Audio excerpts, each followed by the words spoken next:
সুপ্রিয় আমার প্রিয় শিক্ষার্থীরা, আজকে অনলাইন ক্লাসে সকলকে সুস্বাগত জানাচ্ছি। আজকে যে টপিক নিয়ে আলোচনা করবো HSC higher mathematics first page chapter 9 এর অর্থাৎ অন্তরীণ অঙ্কের সমাধান টাইপ 4। দেখো, y সমান a e power m x যোগ b e to the power minus m x হলে প্রমাণ করে যে y2 minus m square equal to 0। এখন বর্তমানে ডিফারেন্সিয়াল হিসেবে যেটা ব্যবহার করেছে y1 y2, এভাবে কিন্তু আমাদের ব্যবহার করতে হবে, একটু মাথায় রাখবে। তাহলে এখানে y আছে, এখন dx আমরা লিখবো না, লিখবো কি y1। আগে বলছি অঙ্কের প্যাটার্নের উপর বা ফর্মেটের উপর ডিপেন্ড করে। এখন যদি আমরা ডিফারেন্সিয়াল করি তখন আমাদের নিয়ম হচ্ছে ইর পাওয়ার, আবার বলছি ইর পাওয়ারে যদি কখনো চলক বা সব যাই বলানো থাকে সেটা সামনে গুণ হয়। এখন দেখো ইর পাওয়ার আছে কি এম এক্স, এক্সটা কিন্তু নেওয়া যাবে না, এক্স এর ইর পাওয়ারে এম এক্স আছে, শুধু এম নেব, এক্সটা নেব না। এক্সটা হচ্ছে আমরা অনুপাত, মানে কোন অনুপাত বা যাই বলি না কেন এটা নেওয়া যাবে না, শুধু এমটা নিতে হবে।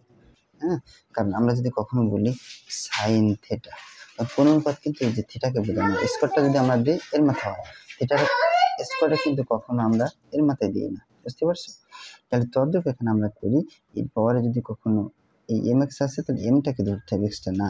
তাহলে এমটা শুধুমাত্র সামনে যায়, এম লিখলাম, আর এ বসে গেল, ই বসে গেল এম এক্স।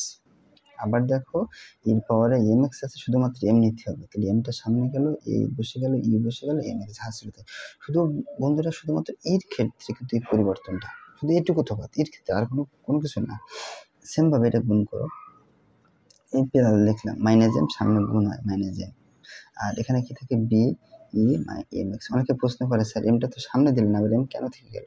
শুধুমাত্র এর ক্ষেত্রে এটা আমাদের বিশেষভাবে কাজ করতে হবে।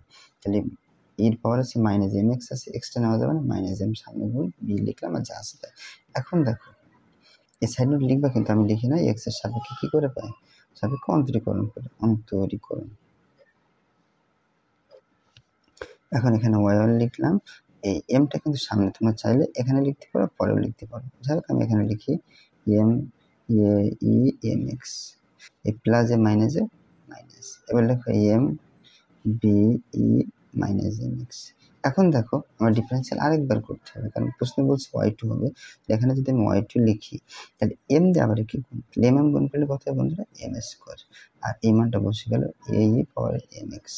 সেমভাবে যদি আমরা গুণ করি, মাইনাস আর মাইনাস গুণ করো কত, প্লাস, এম আর এম গুণ করো এম স্কোয়ার, আর মানটা বসে যাবে ডি ইর পাওয়ারে মাইনাস এম এক্স। আবার বলছি এই পাওয়ারে যেটা দেওয়া থাকে ইর পাওয়ারে মাইনাস এম এক্স না, কিন্তু মাইনাস এম সামনে গুণ হয়, minus M plus M M গুণ করলে এম স্কোয়ার, ডি বসে গেল, ই বসে গেল, ওই মানটা কিন্তু বসে যাবে। বা লিখলাম y2। এখন আমি এখান থেকে কমন যাই, এম স্কোয়ার যদি কমন নেই, এখানে থাকে এ এম এক্স যোগ, এটা তো বাদ গেল, তাহলে এখানে থাকবে বি আর এম এক্স। এখন মানগুলো আমরা বসাবো, y2 লিখবো সমান সমান এম স্কোয়ার, আর এইটুকু সম্পূর্ণ মান আছে, দেখো এই যে এর মান কত y, তাহলে এটুকু পরিবর্তে y লিখবো। এখন আমাদের প্রমাণে বলছে y2 লিখলাম প্লাস এর পাশে লিখলাম মাইনাস এম স্কোয়ার y, এই যে এম স্কোয়ার y। যদি সমস্যা একটু কেটে লিখি y2 minus M square y equal to 0, y2 plus এর পাশে লিখলে মাইনাস এম স্কোয়ার, এর পাশে কিছু থাকে না, এটা কিন্তু আমাদের দেখা যায় প্রমাণ করতে বলছে। ওকে, তো আমরা চাইলে পি আর ভি ডি লিখতে পারি, কারণ স্ট্যান্ডার্ড লিখতে হবে, একটু লিখলে ভালো হয় আর কি। কারণ আমরা এসএসসি লেভেল আর হায়ার ম্যাথমেটিক্স, ওকে, কেউ চাইলে প্রমাণিত লিখতে পারে, সমস্যা নেই। ওকে, ধন্যবাদ সকলকে, নেক্সট ভিডিওতে দেখা হবে।